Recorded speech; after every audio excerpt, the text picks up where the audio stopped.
Listen, I know this is a lot, but in my defense, I was left unattended for 2 hours and I had 1.5 inches of roots, so if I was going to bleach my hair, I might as well change my color anyway. I had so much purple and blue hair dye left over that I just, like, it happened. So, I mean, I really like being blue more than I like being blue and purple more than I like being pink. That was just so I could get a job. But, let's wrap up Pride Month with something that will definitely kill my Breadtube career in its crib. Peter Coffin. Now, I know that a lot of the discourse is about, you know, if you're clout chasing if you call people out, or you're harassing them, or whatever the new term is now that they use to say, don't call this person out for playing into some harmful tropes. Yeah, no. Okay, see, I used to like Peter. I found him through a Hugo and Jake video, their video on one of their first videos on Jordan B. Peterson. It was in my recommended. I watched it. I liked him for a while, even through that goddamn cultural appropriation video. But then the thing happened, and I was just like, oh wait, this person's really repetitive. Why do I even watch him anyway? So, yeah. And, yeah. So, I said all that because, Peter made another iffy video about gay people.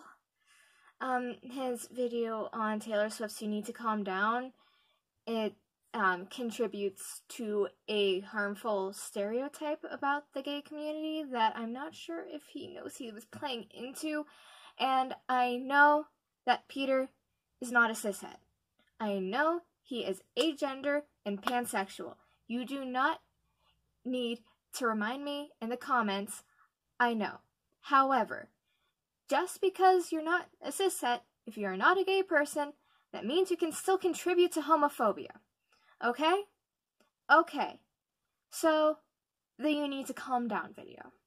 There was a part where he said that, where he contributed the homophobes being poor to economic stress, and that's why they're targeting the rich gay people and not the poor gay people. And,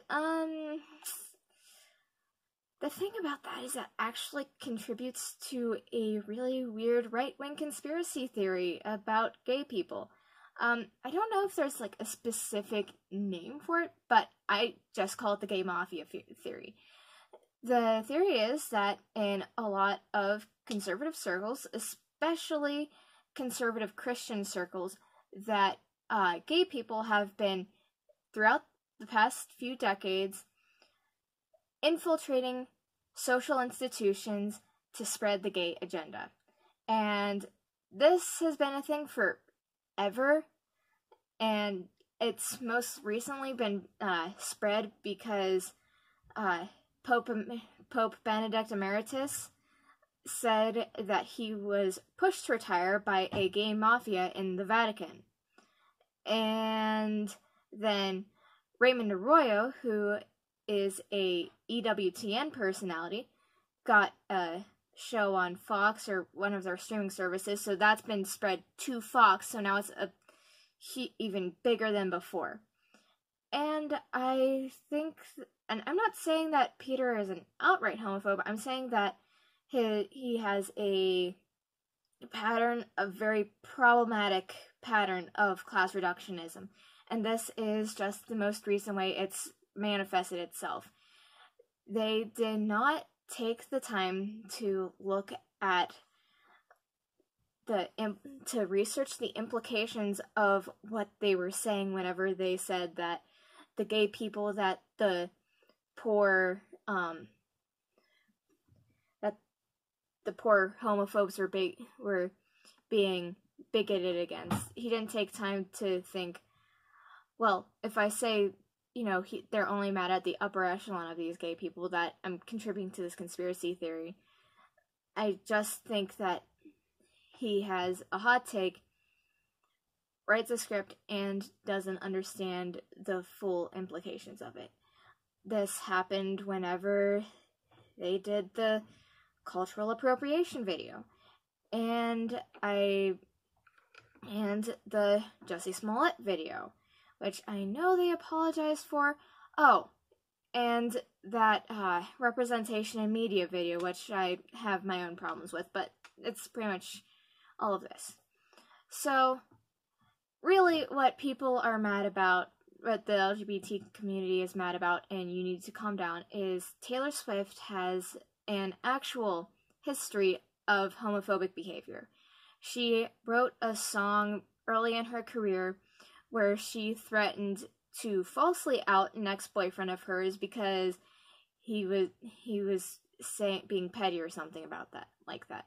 So you don't get to write a lyric like that and then appropriate gay suffering.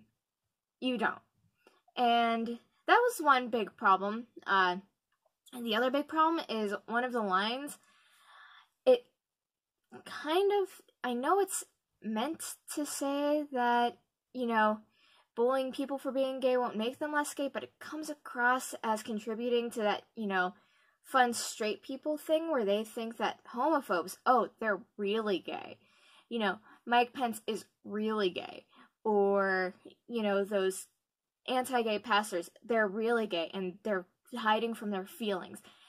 And that's just harmful to us. That's why we don't like that. It's why we don't like the video. So, I think that Peter takes half a second to find an excuse for people to be mad about, goes back on their class reductionist bullshit, ties it in with that, and doesn't think through the implications. And I think that he doesn't really understand the harm that he does whenever he does videos about social issues.